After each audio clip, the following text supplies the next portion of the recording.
Ching Shih, from prostitute to infamous pirate. Ching Shih or Ching Shih was a Chinese prostitute who became a powerful pirate and controlled the infamous Red Flag Fleet.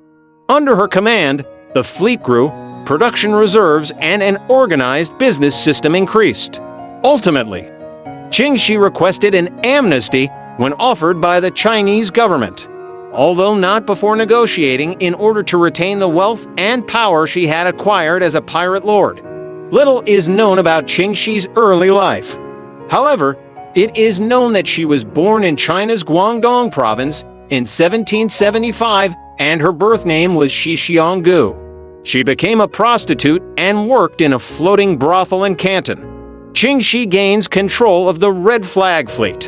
In 1801, the pirate Ching Shih, who commanded a fleet of ships called the Red Flag Fleet, noticed Ching Shih's beauty and desired to be with her. There are different versions of how they actually got together. Ching Shih reportedly conducted a raid and ordered them to loot the brothel. He asked to bring Ching Shih, his favorite prostitute, to him. The men obeyed the order, and Ching Shih and Ching Shih got married. According to other sources, Ching Shih simply asked Ching Shih to marry him. She agreed to his proposal on the condition that she would have some power in his organization and receive an equal share of his loot. Although accounts vary as to how they actually came together, Ching Shih and Ching Shih began leading the Red Flag Fleet together. With Ching Shih and Ching Shih side by side, the Red Flag Fleet quickly grew from 200 ships to over 600 ships and finally to 1,700 to 1,800 ships. Their fleet was color-coded, with the leading fleet being red and the remaining fleets being black, white, blue, yellow, and green.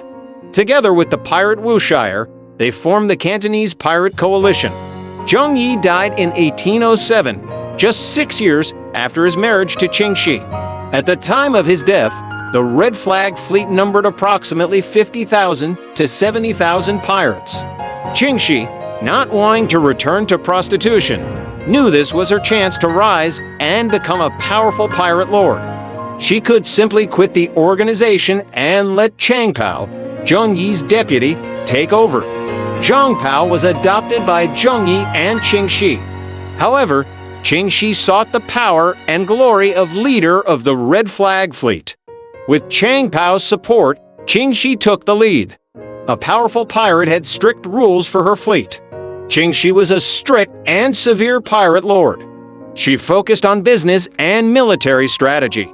The female pirate leader even went to great lengths to form a special government in which her pirates were bound and protected by laws and taxes.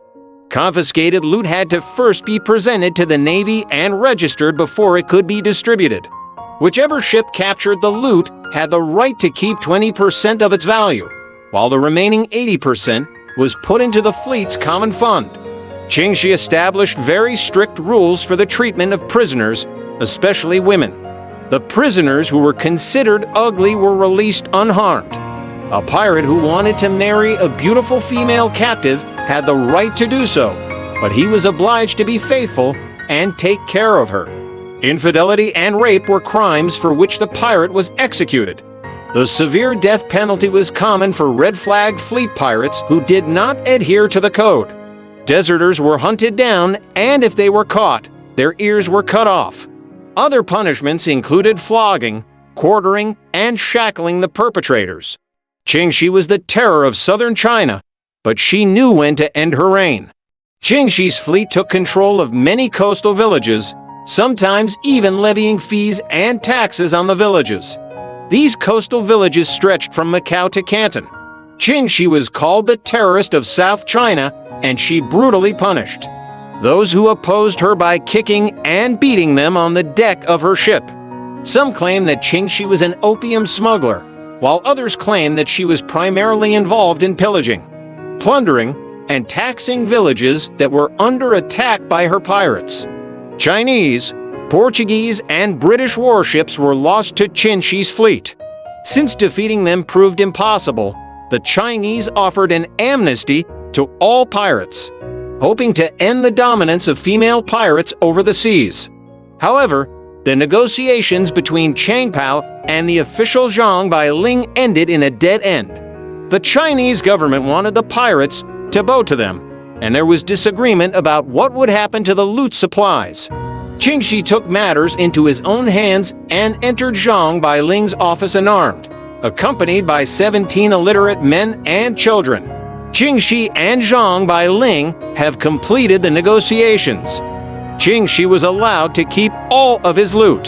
To resolve the kneeling standoff, Zhang Bailing agreed to attend Ching Shih and Chang Pao's wedding, for which they were made to kneel before Zhang Bailing as a sign of gratitude.